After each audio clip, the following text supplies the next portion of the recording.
마태복음 3장 1절에서 12절 말씀입니다. 제가 있는 성경으로 신약 3면에 있습니다. 마태복음 3장 1절에서 12절 말씀입니다. 저 한 절 여러분 한 절 교독하겠습니다. 그때 세례 요한이 이르러 유대 광야에서 전파하여 말하되 그는 선지자 이사야를 통하여 말씀하신 자라. 일루스되 광야에 외치는 자의 소리가 있어 이르되 너희는 주의 길을 준비하라, 그가 오실 길을 곧게 하라 하였느니라.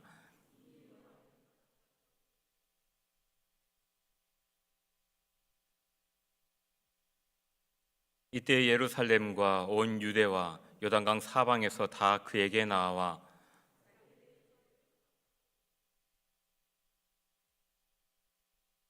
요한이 많은 바리새인들과 사두개인들이 세례 베푸는 대로 오는 것을 보고 이르되 독사의 자식들아, 누가 너희를 가르쳐 임박한 진노를 피하라 하더냐. 속으로 아브라함이 우리 조상이라고 생각하지 말라. 내가 너희에게 이르노니 하나님이 능히 이 돌들로도 아브라함의 자손이 되게 하시리라.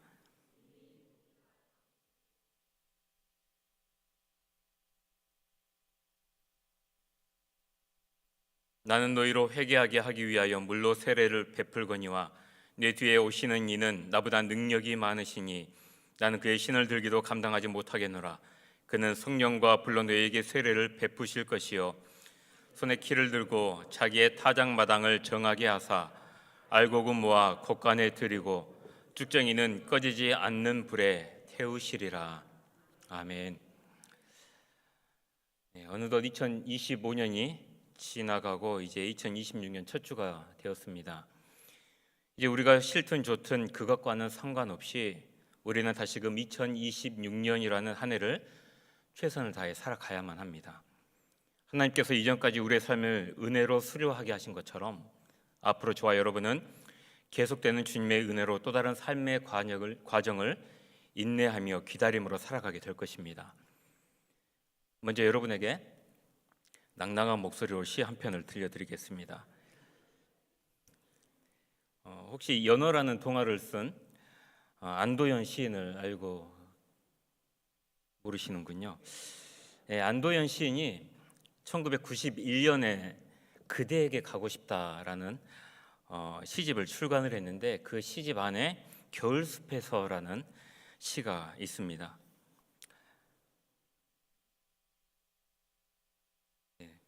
겨울숲에서 참나무 자작나무 마른 잎사귀를 밟으며 첫눈이 내립니다. 첫눈이 내리는 날은 왠지 그대가 올 것 같아 나는 겨울숲에서 한 그루 나무로 서서 그대를 기다립니다. 그대를 알고부터 나는 기다리는 일이 즐거워졌습니다. 이 계절에서 저 계절을 기다리는 헐벗은 나무들도 모두 그래서 사랑에 빠진 것이겠지요.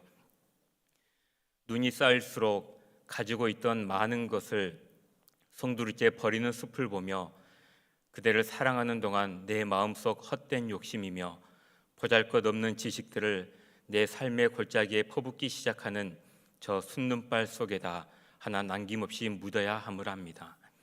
비록 가난하지만 따뜻한 아궁이가 있는 사람들의 마을로 내가 돌아가야 할 길도 지워지고 기다림으로 부르르 몸떠는 빈 겨울 나무들의 숲으로 그대 올 때는 천지사방 가슴 벅찬 폭설로 오십시오. 그때까지 내 할 일은 머리 끝까지 눈을 뒤집어 쓰고 눈사람 되어 서 있는 일입니다. 왠지 시가 끝나고 나면은 아멘 할 것 같은 그러한 시예요. 이 시의 그대가 사실은 예수 그리스도는 아닌데 예수 그리스도라고 봐도 무방할 정도의 그런 시로 저는 그렇게 여겨졌습니다.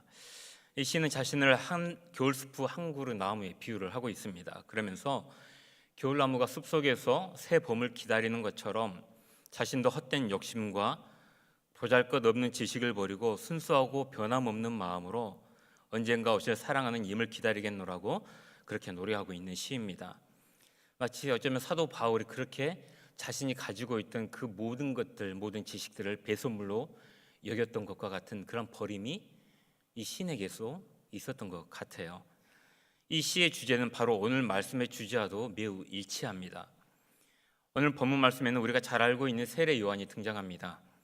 당시 유대인들은 자신들을 구원해 줄 메시아 그리스도를 기다리고 있었습니다. 그러한 때에 이 세례 요한이 유대인들의 상식을 깨는 장소에서, 그것도 상당히 이상한 복장을 하고 나타나서 하늘나라가 가까이 왔으니 회개하라고 선포합니다. 세례 요한은 그리스도를 기다리고 있는 유대인들에게 도대체 무엇을 회개하라고 말을 하고 있는 걸까요? 이 시간에는 세례 요한이 선포하고 있는 이 말씀을 통해서 우리가 어떠한 마음으로 2026년 한 해를 살아가야 하는지 함께 나눠보도록 하겠습니다. 아시다시피 유대인들은 하나님께 선택받은 백성입니다. 하나님께 큰 복을 받은 민족이었죠. 그들만큼 하나님의 특별한 사랑과 돌봄을 받은 민족이 없습니다. 자신들도 그것을 잘 알고 있었기 때문에 그들의 자존심이 참 대단했습니다.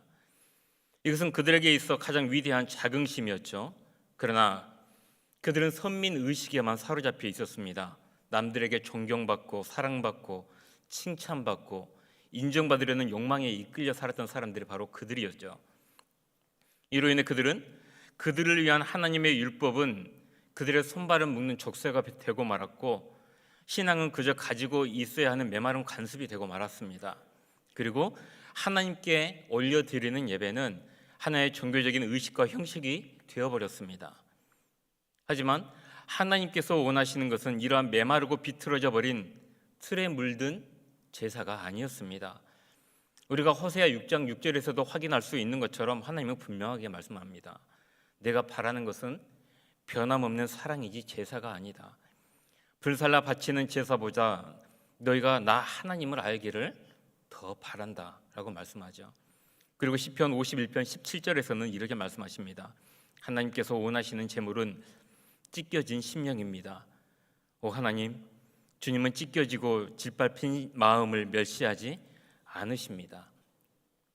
그렇습니다. 하나님께서 원하시는 것은 그저 형식과 의식에 물든 제사가 아니라 하나님의 백성들이 하나님의 마음을 알아주는 것이었습니다. 그리고 그 어떤 좋은 제물을 원하시는 것이 아니라 그들의 상처받고 아픈 마음을 그대로 하나님 앞에 내려드리기를 원하셨죠. 그렇게 진심으로 마음을 다해 하나님을 찾기를 바라셨습니다. 그런데도 하나님의 선택받은 백성이라 자부하는 이 유대인들은 하나님이 원하시는 삶은 거부하고 자신들이 생각하기에 좋아 보이는 삶을 살아가고 있었습니다. 유대인들은 수백 가지의 율법 조항들을 외우고 읊조렸지만은 그 안에 생명과 사랑은 없었습니다. 그저 가식과 위선과 거짓과 허영과 욕망이 있을 뿐이었죠. 하나님께서 주신 소중한 것들을 자신들의 욕망을 위해 변질시켜 버렸고 자신들이 차지한 것을 빼앗기지 않기 위해 수단과 방법을 가리지 않았습니다. 심지어 가난하고 약한 과와 과부들의 것을 빼앗아서 자기들의 것으로 삼기까지 했죠.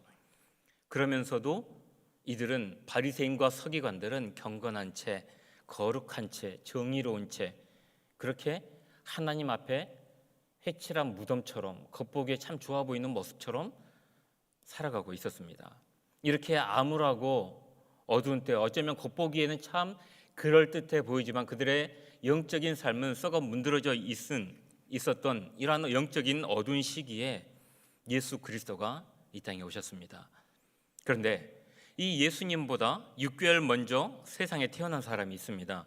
이 사람은 제사장 가문에서 태어났습니다. 그리고 제사장으로서 누릴 수 있는 모든 특권과 혜택을 거부하고 광야로 갔습니다. 그곳에서 홀로 외로운 싸움을 이제 시작을 합니다. 바로 세례 요한이죠. 마태복음은 이 세례 요한이 구약 성경에 나오는 이사야 선지자가 오래전에 예언한 사람이라고 소개합니다. 3절 말씀 함께 보겠습니다. 이 사람을 두고 예언자 이사야는 이렇게 말하였다. 광야에서 외치는 이의 소리가 있다. 너희는 주님의 길을 예비하고 그의 길을 곧게 하여라. 세례 요한은 예수 그리스도가 본격적으로 활동하기 전 그 길을 예비하며 광야에서 외치는 소리였습니다. 이 세례 요한으로 인해 암울하고 어두운 유대 땅에 하나의 작은 빛이 비치기 시작합니다. 사람들 역시 광야에서 외치는 세례 요한을 메시아가 오시기 전 하나님께서 보내주신 사람으로 보고 있었습니다. 그에 대한 소문은 널리 퍼져갔고요. 가식과 거짓과 부패에 빠진 종교 생활의 환멸을 느꼈던 많은 사람들이 이 세례 요한을 보기 위해 광야로 몰려 나갔습니다. 사람들은 예루살렘뿐만 아니라 온 유대 땅과 요단강 부근의 다른 지역으로부터도 몰려들기 시작합니다. 그런데 그 속에 누가 있었냐면은 부패의 근원이 되었던 바리새인과 사두개인들도 그 무리 안에 속해 있었습니다. 이렇게 예수님의 길을 예비하면서 광야에서 외치고 있는 세례 요한은 괴상한 복장을 하고 있었습니다. 무더운 날씨에 낙타 털로 만든 옷을 걸치고 있었고 허리에는 가죽들을 두르고 있었습니다. 그리고 그가 먹는 음식은 메뚜기와 야생 꿀이었습니다. 독특한 것은 그의 의상과 음식만이 아니었습니다. 이 세례 요한이 선포하고 있었던 메시지는 더욱 강렬하고 독특한 메시지였습니다. 그런데 참 놀라운 것은요, 그렇게 하나님의 선택받은 백성이라는 그 오만과 자긍심에 빠져 있었던 수많은 사람들이 세례 요한에게 나아가서 세례를 받았다는 겁니다. 이건 정말 희귀한 사건이었습니다. 거대한 변화의 시작이었습니다. 왜냐하면 세례 요한에게 회개의 세례를 받았다는 것은 자신들이 죄인이라는 것을 인정하는 거거든요. 그렇게 자존심도 강하고 하나님의 선민 의식에 빠져 있었던 유대 사람들이 자신들이 죄인임을 인정하고 그 괴상한 복장을 하고 있고 강렬한 메시지를 선포하고 있는 그 세례 요한에게 나아가서 세례를 받았다? 이것은 상상할 수 없는 일이었습니다. 유대인들에게 광야는 도피처를 의미하기도 하고 마귀가 거주하는 저주의 땅이기도 합니다. 그러나 동시에 하나님께서 자신을 드러내시는 은혜의 장소이기도 했습니다. 세례 요한이 이 광야에서 하나님의 말씀을 선포한 것은 당시에는 충격적인 사건이었습니다. 왜냐하면 당시 이 말씀이 선포되고 제사가 드려지는 중심지는 어디였을까요? 예루살렘이죠. 그런데 세례 요한은 그러한 예루살렘에서 하나님의 말씀을 선포하고 있는 것이 아니라 전혀 생각지도 못한 광야에서 하나님의 말씀을 선포합니다. 이것이 무엇을 의미할까요? 이것은 당시 가식과 위선과 부패에 빠져 있는 예루살렘의 종교적인 정통성과 가치관을 거부하는 것이었습니다. 세례 요한은 예루살렘이 빠져 있었던 그 모든 정통성과 허위와 그 모든 가식과 하나님께 예배하는 그 모든 허례호식과 같은 것들을 거부하는 사람이었습니다. 그래서 광야로 나가서 오히려 하나님의 은혜를 직접 목도할 수 있는 그 광야로 나가서 전혀 새로운 가치를 선포하고 있었던 겁니다. 때문에 세례 요한은 잘못된 관습, 거짓된 마음, 형식적인 예배에 빠져 있는 유대인들에게 가장 먼저 회개하라라고 선포하고 있는 것입니다. 그것도 광야에서요. 그렇습니다. 가식과 위선과 거짓과 허영과 욕망과 불의와 종교적인 외식에 빠져 있는 유대인들이 가장 먼저 해야 할 것은 바로 회개였습니다. 그래서 예수 그리스도의 길을 예비하는 세례 요한이 무엇보다 먼저 회개하라라고 선포하면서 회개의 세례를 베풀고 있었던 겁니다. 회개하라라는 말은 헬라어 원어로는 메타노에오라는 단어를 사용합니다. 메타라는 말은 이동, 변화 등을 의미하는 단어이고요. 노에오라는 말은 마음으로 이해하다, 주의하다라는 의미를 가지고 있습니다. 이 두 단어가 합쳐져서 메타노에오가 된 것인데 자기의 마음을 이동하다, 죄로부터 이동하다. 자기가 이제까지 행한 것에 대해서 참 유감스럽게 생각한다라는 의미를 가지고 있는 단어가 바로 이 메타노에오, 회개하다라는 단어입니다. 그런데 이것은 우리가 단순히 머리만 바꾸고 지식만 바꾸고 머리로만 유감스럽게 생각하는 것이 아니라요, 우리 마음이라든가 우리의 의지라든가 우리의 전 인격, 우리의 전 존재를 다해서 내가 이제껏 계획하고 생각해왔던 그 모든 것들, 내 생각의 틀, 내 삶의 틀을 완전히 전환시키는 것을 말합니다. 이게 바로 메타노에오입니다. 하나님을 떠난 우리의 생각, 하나님을 떠난 감정, 하나님을 떠난 의지, 그 행동, 그 모든 것들을 바꾸고 이제는 하나님 안에서 생각하고 하나님 안에서 느끼고 하나님 안에서 바라보고 하나님 안에서 행동하는 삶으로 변화되는 것, 이것이 메타노에오이고 진정한 회개인 겁니다. 그렇다면 왜 세례 요한은 회개하라고 선포하고 있는 걸까요? 바로 하늘나라가 가까이 왔기 때문입니다. 마태복음 유대인들에게 전할 목적으로 쓰여졌습니다. 그런데 유대인들은 하나님이라는 호칭을 부르는 것을 상당히 꺼려했죠. 그래서 마태는 하나님이라는 단어 대신에 하늘이라는 단어를 사용해서 하늘나라라고 표현을 합니다. 그런데 다른 마가복음이나 누가복음에서는 하나님 나라라는 말을 사용을 합니다. 하나님이 통치하시며 예수 그리스도의 성육식 사건을 통해 이 땅에 임한 하늘나라는 죄와 공존할 수 없습니다. 때문에 모든 죄를 회개하고 돌이킬 때만이 하나님의 통치 안에 온전히 거할 수 있게 되고 이 땅에서 하늘나라의 삶을 살아갈 수 있습니다.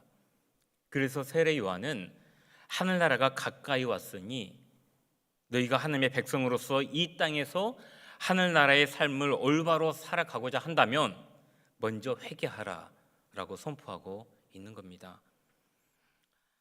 어찌 보면 세례 요한이 광야에서 선포한 것은 참 거창한 것이 아닐 수 있습니다. 하늘나라가 가까이 왔으니 회개하라는 것이었고요, 그 회개에 합당한 열매를 맺으라는 것이죠. 그러면서 하나님의 선택받은 아브라함의 자손이라고 해서 목에 힘줄 필요가 없고 하나님의 선택받은 백성이라고 하더라도 잘못된 열매 맺는 것에 대한 심판은 각오하고 있으라는 겁니다. 사실 이것이야말로 유대인들에게 가장 필요한 말이었습니다. 메시아를 기다리고는 있는데 가식과 위선과 거짓과 부패와 잘못된 욕망에 빠져 있는 그들에게 가장 필요한 것은 다른 어떤 것보다도 가장 먼저 하나님 앞에 회개하며 나아가는 것이었죠.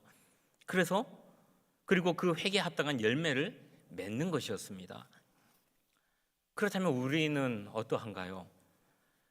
하나님의 백성으로서 하늘나라를 소망하는 자로서 다시 오실 예수 그리스도를 기다리는 자로서 우리는 봄을 기다리는 겨울나무가 모든 욕심과 마지막 남은 모든 빈 잎사귀의 티끌마저도 그 하얀 눈으로 털어버리듯이 우리 안에 있는 모든 죄악과 허물과 미움의 티끌을 예수 그리스도의 보혈의 능력으로 다 털어버리고 다시금 새해를 맞이하고 있는가?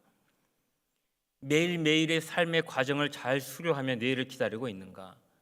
한번 돌아보아야 하지 않겠습니까?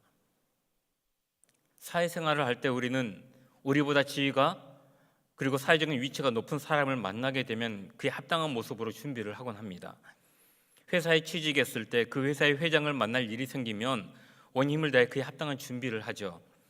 군대를 가게 되면 이것은 더욱 심해집니다. 군대 대통령이나 사단장이 한번 방문이라도 하게 되면 모든 군인들이 대통령이나 사단장을 맞을 합당한 모습이 되기 위해서 엄청난 준비를 합니다. 회사의 회장이나 나라의 대통령, 군대의 사단장에게 이렇게 하는 것은 그들이 우리 눈에 보이기 때문이죠. 그리고 그렇게 하지 않았을 때의 불이익이 우리에게 즉각적으로 발생하기 때문입니다.